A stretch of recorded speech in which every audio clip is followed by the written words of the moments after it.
Hi, everybody. It's Dennis Daly, welcoming you to All Week Theater.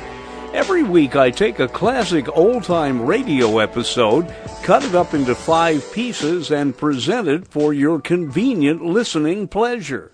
Now, Episode 2 of Jimmy Stewart, In the Six-Shooter.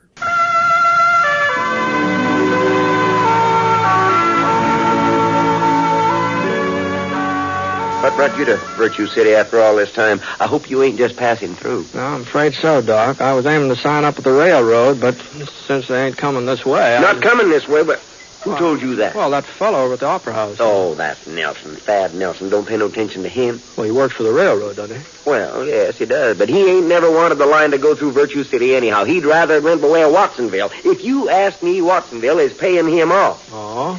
That's the reason he's been looking for an excuse to get out of our contract. He figures this trouble with Annie will let him off the hook. Annie? The Silver Annie. You remember her, Britt, Annie Huxley. Annie Annie Huxley. Oh, sure. Well, I thought she'd moved away. No such luck. She's still sitting on the old Huxley mine like a hen hatching eggs. Only thing is, there ain't no eggs in that mine, not anymore. Well, what's she got to do with the railroad, then? Well, Britt, the route's been surveyed to go through her property. Town agreed to secure all the right-of-ways the railroad would need.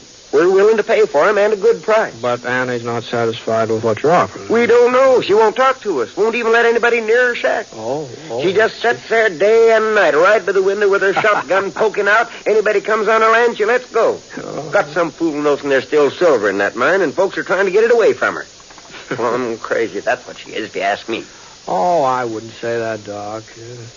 Maybe Annie's living the past a little bit. She's got quite a past to live in, too, you know. Gee whiz, I remember about her wedding to Sin Huxley. About how he put down a street of silver dollars all around the church. You remember that? Yes, well, that's beside the point. I sent for Clyde Huxley. Clyde? Yeah, he's a relative of Sin's, a distant cousin or something like that, but a relative. We had to pay his fare all the way out from Chicago. Mm-hmm. He's seen Annie yet? That's where he is right now, and he'll straighten her out. You see, he's a lawyer, and he's not the kind to put up with any nonsense. So, well, Mr. Huxley, I didn't see you ride up, and I've been watching the street. I didn't ride. I walked. Oh, now, don't tell me that horse of mine threw you, too. I'm just didn't gonna... throw me. Where will I find the chief of police? What? I'm charging that woman with attempted murder. Oh, you don't mean Annie. I certainly do mean Annie. She ought to be locked up. And if I've anything to do with it, she will be. Oh, then she wouldn't sign over the right-of-way, huh? Not even for you, her own kin. I didn't get a chance to discuss it. She shot at me, point blank. Well, don't look like she hit you. It was a miracle she didn't. Well, I guess she just didn't know who you were, Mr. Huxley. She didn't recognize you. I told her who I was. Right after that, she fired. Yeah, some folks just don't cotton to relatives, seems like. Well, she tried to kill me. Oh, no, she was just defending her property, Mr. Huxley. If she'd wanted to kill you, you wouldn't be walking around now. Annie knows how to handle a gun. Well, now, we got to do something, Britt. If we don't have that right away by tomorrow, Nelson, he's the railroad man, Nelson will leave town. The railroad will go through Watsonville, and that'll just about wash up Virtue City once and for all. Well, now, there must be some way of explaining things to Annie, Doc. I throw her in jail. I'd just have to make her more cussed than ever, you know. But, say, maybe there is another way. Sure. Somebody she trusted, somebody who didn't have no axe to grind. She'd listen to him. Now, Doc. You got those papers all ready for her to sign, Mr. Huxley? I have. Well, then give them to Britt. Doc, now, this ain't my affair, Doc. Now, I don't want to get mixed up with this. Oh, I know you, Britt. No, you but wouldn't let us down, not at a time like this. Go on, Huxley, give him the papers. Now, wait a minute. We'll never forget what you're doing, Britt. The whole town will be in your debt. Just get her to sign them. The places are marked with an X. Doc.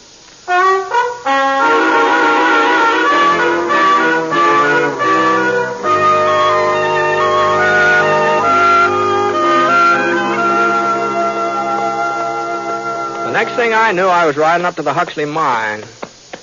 Annie's shack was next to the main shaft, about 100 yards off the road. I slid down out of the saddle and tried the gate. Holy smokes.